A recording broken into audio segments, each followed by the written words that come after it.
आपके शब्द कार्यक्रम में आप सभी का पुनः स्वागत करती हूँ।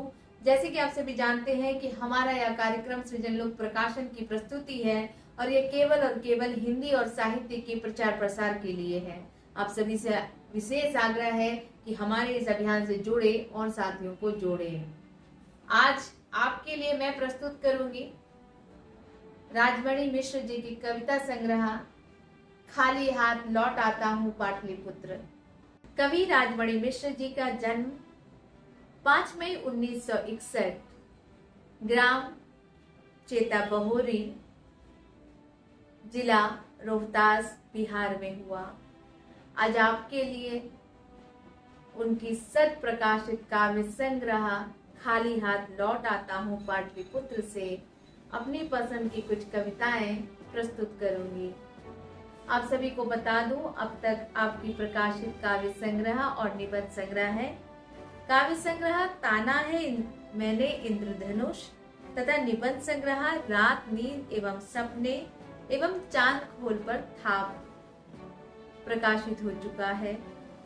आपकी अब तक प्राप्त उपलब्धि है रेल मंत्रालय भारत सरकार द्वारा ललित निबंध संग्रह चांद खोल पर थाप के लिए प्रेमचंद पुरस्कार 2020, महाप्रबंधक पूर्व मध्य रेल द्वारा वर्ष 2008 एवं 2020 में पुरस्कृत एवं सम्मानित।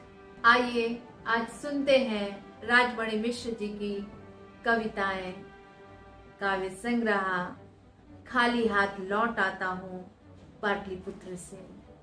खाली हाथ लौट आता हूँ पाटलिपुत्र। माह 2 माह में पाटलिपुत्र से गंगा सेतु पार कर जब कभी आता हूँ वैशाली, ढूंढता हूँ आम्रपाली को और तलाश करने लग जाता हूँ तथागत के पद चिन्हों को। इस यात्रा में कई अनुभूतियां उठती हैं अंतस में, इनमें कुछ तो शब्दों से परे हैं, अखत गूंगे के गुड़ की तरह। पर खोजी हुई बावरी आंखें अप्रतिम सुंदर आम्रपाली को ढूंढने में लगी रहती है।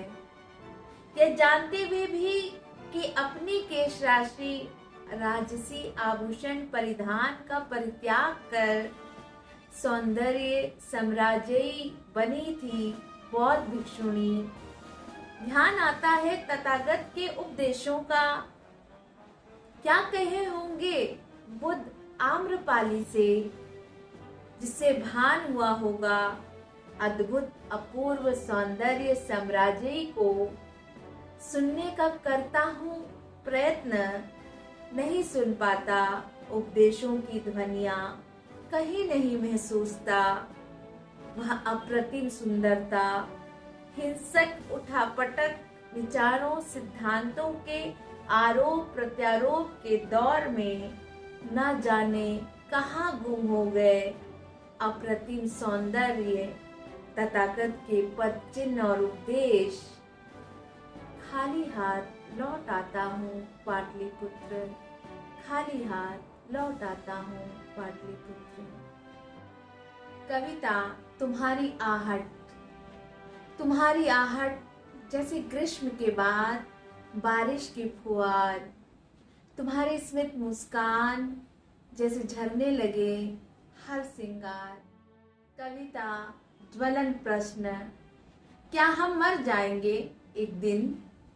यह सवाल अभी प्रासंगिक नहीं है। ज्वलन प्रश्न है कि हम जीवित कैसे रहेंगे, हम जीवित कैसे रहेंगे। कविता तुम्हें छूने के लिए।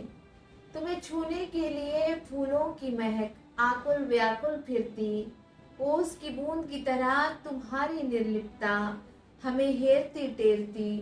धूप से भी तरल हो तुम, तुम्हारी लुनाई के लिए फागुनी धूप बहुत बहुत पिघली है। तुम इंद्रधनुषी 7 सुरों वाली बांसुरी हो, जिसे बजाने की कोशिश में अनायास ऋचाएं निकले अनगिनत छंद, निकले अनगिनत छंद।